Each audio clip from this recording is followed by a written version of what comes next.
It's pretty much analogous to people who are running on a treadmill. You go faster and faster, but you don't get anywhere.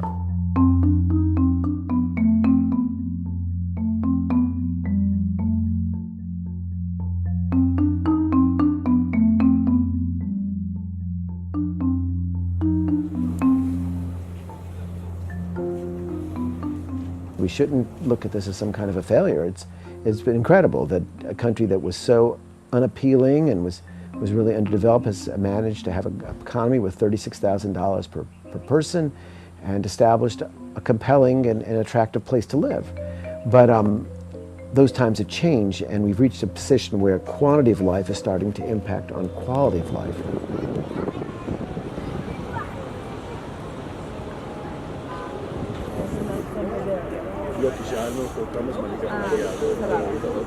It was a time in the 1960s when the Arab population had the highest birth rates in the world, 8.5 children per family. But since that time, there's been a sea change. We don't need to increase our population to have a majority, because the Israelis even don't accept to have equal numbers. They want to have Jewish state. If they want to have Jewish state with all the Palestinian territories, it will be by national state. We have other issues, like the issue of providing healthcare, education for 3 million Palestinians, facilities, services for 3 million Palestinians. That will not be easy. I don't think this is what the Israeli government is interested in right now. Because the Israeli Arab population has become so much better educated, we now have an opportunity to get a tremendous, I would say, economic bonus from getting along.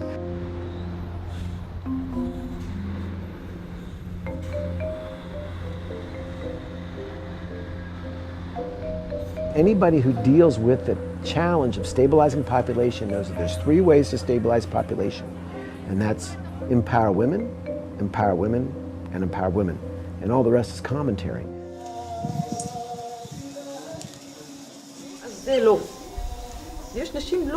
Women divide into 2, the ones whose husbands say no and they accept it, and the ones who don't. My husband to this very day doesn't know I have a business. 4 years ago, when I started working and providing, it gave me strength. I felt like I didn't need any support. I became a role model, an inspiration for so many women living here.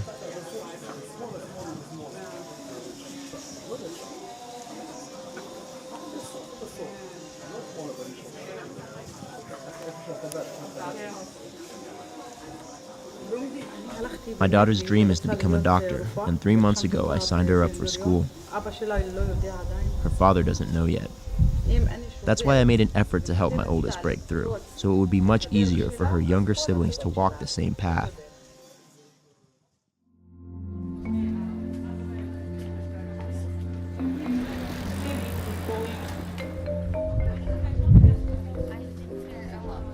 Israel was created with almost a prophetic vision and aspiration to give equal opportunity to all citizens, okay? It's a Jewish state. That's something we believe in. We're very big on charity. And yet, 1 out of every 3 children lives under the poverty line. First of all, housing crisis in Israel is huge.